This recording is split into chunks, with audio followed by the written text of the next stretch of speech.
won T20 against Australia yet. They haven't played much though, but surely you will want to win this time around. Maybe the series will be fantastic. But when the World Cup is coming up, the preparations, then finding the right combinations will be important. So how would you find the balance to win the matches and the preparations at the same time? Obviously, winning is always important. I think it's a great opportunity for us to try and win a series against Australia, which will do wonders for our conference. We obviously also still trying to find our best combination, and playing against Australia will give us that opportunity. So it's the two ways to look at it. Definitely to try and find our best combination and keep developing some of the younger players. But secondly, Bangladesh don't play against Australia that often, so this is a big series for us, and we're very determined to do well in it. Sami, your question please. Well, hi coach. Hi. Are you listening? Good, and you? Yeah. Well, coach, as you really know that Bangladesh is not a very good T20 side. The fact figure shows that. Do you think Bangladesh must try something out of the box against Australia to pin them down in this situation? Because the way traditionally Bangladesh is playing T20, it's not getting them results. Especially they are not having a fiery start in top of the order. There no late start in the finishing. So do you think Bangladesh must try something new, a trick from your sleeve, to pin down Australia in a situation where they lack some of their key players?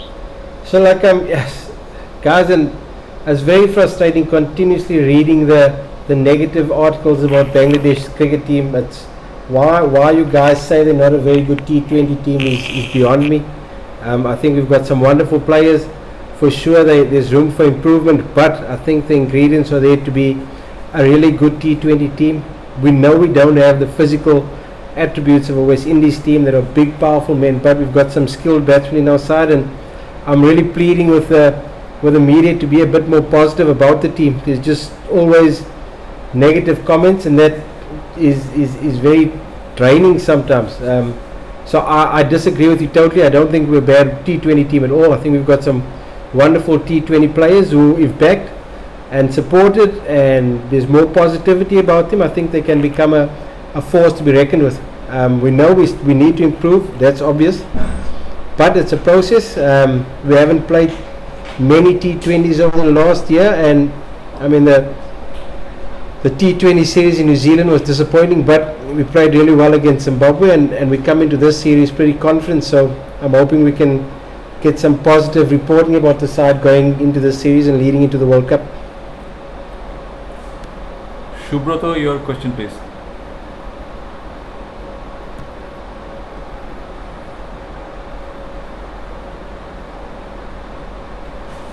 Shubroto?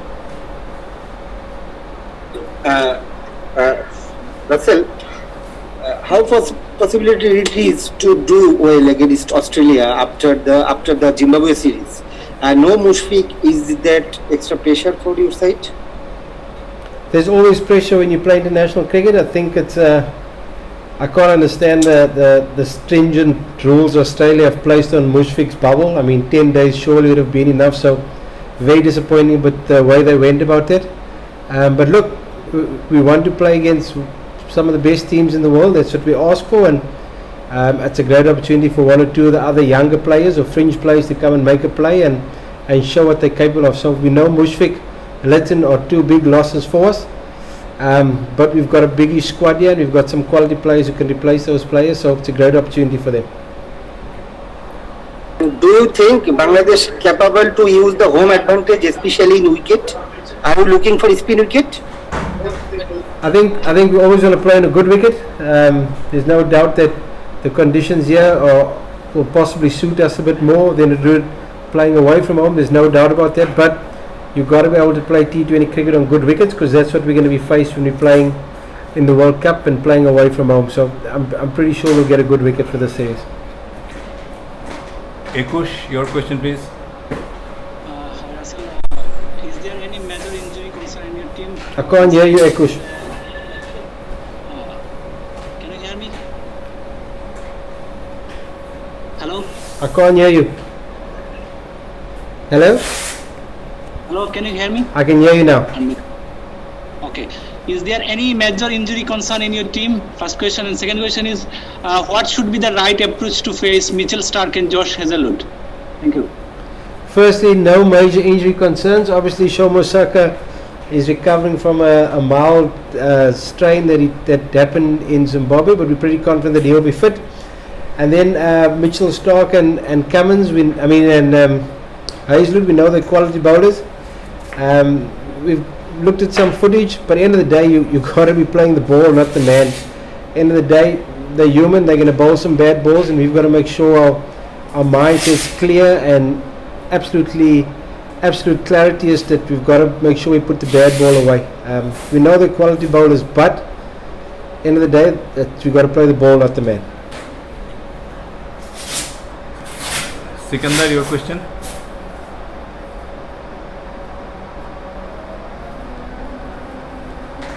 Sikandar. Hi Russell, Hi. how are you? How far are you? Hi, can you hear me? I can hear you.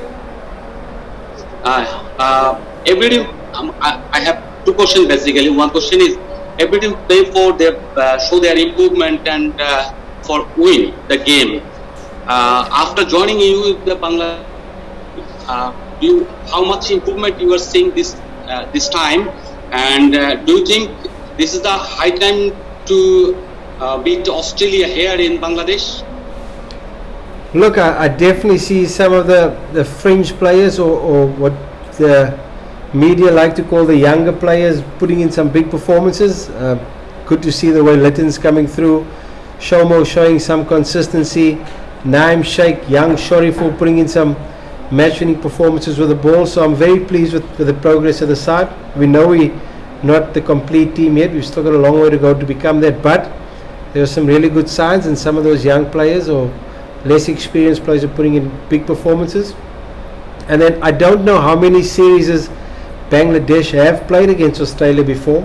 Speaking to some of these boys, not many of them played a proper series against them. So it would be a great opportunity for us. Look, we're coming in here wanting to win the series. There's no doubt about it. We're not coming up here to just compete. We want to make sure that we give Australia a good go, and end of the day, we want to try and win this series. Mazhar, your question, please. Hi coach, can you hear me? I can hear you, sir. How are you? Yeah, I'm fine. How are you? Good. Coach, my question is, last time when Australia toured Bangladesh back in 2017, there was a bit of psychological battle as well, as we were pretty pumped up and looking forward to beat the Aussies in the Test series. Is there going to be another psychological battle as well, apart from the skill set?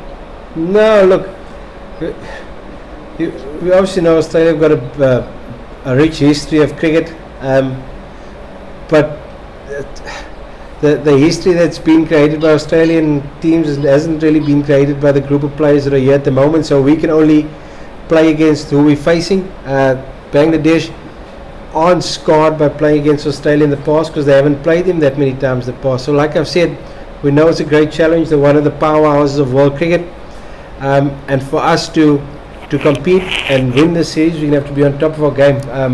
I come here as coach pretty confident that we can do that. If we do the basics really well, we can push Australia really hard, and I feel that we can beat them. So I don't think psychologically it's a massive issue for us, because there isn't much history between Bangladesh and Australia in this format in particular. So psychologically, I don't think there's too much to be concerned about. Jane Alam. Hi coach, considering the condition in this series, will you miss any specialist off spinner in the Bangladesh squad, because Miraj is no in this squad? And another part of the question is, how challenging it will be for the Bangladeshi batsmen to face Mitchell Stark, Josh Hazelwood. I want to say that those wonderful Australian fast bowlers in this condition. Well, number one, we've got Mahedi is here, so we do have a specialist off spinner. So Miraj has done really well in the one-day format, but we've got Mahedi here as our frontline off spinner, so we've got that base covered. And like I've said earlier, we know that they are two very skilled bowlers, but end of the day we can't be overawed by who we're playing against. We just got to face the ball and not the man. I think that's really important in terms of the psychology of it. They're human, they're going to bowl some bad balls, and we've got to make sure that our mindset is there, that we can put those bad balls away, so we won't be overawed by that at all. We've got to make sure we focus on playing the ball and not the man. We've come down to the last couple of questions. Luis Cameron, you there? Hi, Russell, Louis Cameron from cricket.com.au here. Shakib Al Hassan had a brilliant Test series against the Aussies last time they were in Bangladesh in 2017, and Australia have struggled a bit against left-arm spin in this in their recent West Indies series. How kind of important do you see him as being if you guys do want to beat the Aussies? No, very important. Look, like I've always said, he's a very difficult player to replace because he bats in the top order and he bowls 4 or 10 overs in 50 over cricket, so he's going to be massively important for us, and he's been bowling really well. He's confident in his bowling at the moment, so I'm really looking forward to seeing how he shapes up against the Australian top order. We know that they have got quite a few right-handers in the mix, which could work in our favour as well. So Shakib's always a big player, and he's a player that always does well in big series, so I'm expecting some big performances from him over the next couple of weeks. Thanks, Russell. Cheers. Sure. Zawad, you have a question? Hi, Coach. How are you? How are you? Yeah, am I audible? Oh, good. Okay. My first question is, we have fewer opening pairs in this series because of not having Tamim and Litton. So if openers get any injuries between the series, so what will be the option? Now, we've thought long and hard about that, but obviously Shakib is there, and Shakib could move into the opening spot. We've also kept Mohammed Mitten back. I know he's a middle order batter, but in this format, I think he can do a job as an opener should one of the openers get injured. So touch wood, nothing happens to any of those opening batters. But should something happen, I think we'll have sufficient cover for it. Okay, I think we just have time for one last question.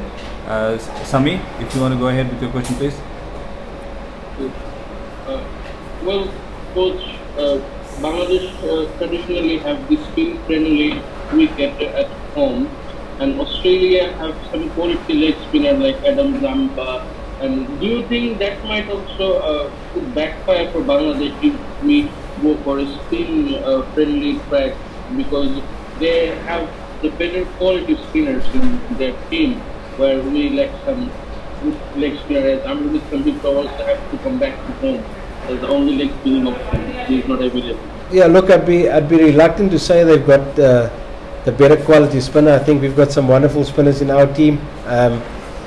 Like I've said, we've got to play on good wickets, because that's what you're going to be faced when you play in World Cups and away from home. So I don't expect the wicket to be a major factor in this series. I don't think it's going to spin that much. It looks like a pretty good surface at the moment, and there's been quite a lot of rain around Dhaka at the moment, so there's obviously a little bit of moisture in the surface, and only 2 days before the game with quite a lot of cloud cover. So I don't think there's any prerequisite for a massively spinning wicket. I think we're just going to get a pretty good T20 wicket, a traditional Dhaka wicket, I suppose, and let's just see what happens. 5 matches we played here in a very short space of time. So in the later matches, there will be used wicket, and that might be very not spin friendly. Yeah, probably later on, because we're playing so many back-to-back games. But we can't preempt that. Nobody knows what the wickets are going to play like until we actually start playing them. Okay, Mazhar, one last question. Thank you. Pleasure. Coach, this is Mazhar again from the Daily Star. On a positive note, though, from our point of view, Australia will be also missing out few of their key batsmen. Is that one area Bangladesh will be looking to tempt on and work on this aspect to hunt down the Aussies? Absolutely. They're also missing a couple of key players, and they've obviously got some players there that are trying to get into the World Cup squad, so there will be added pressure on those players to perform. And hopefully we can exploit their inexperience. I'm not too sure how many of those boys have actually played T20 cricket in Bangladesh, so it's a new challenge for them as well, and we've got to make sure we take advantage of that. Thank you everyone for joining in. We've come to the end of the press conference with Russell Domingo. Thank you. Thank you very much. Thank you.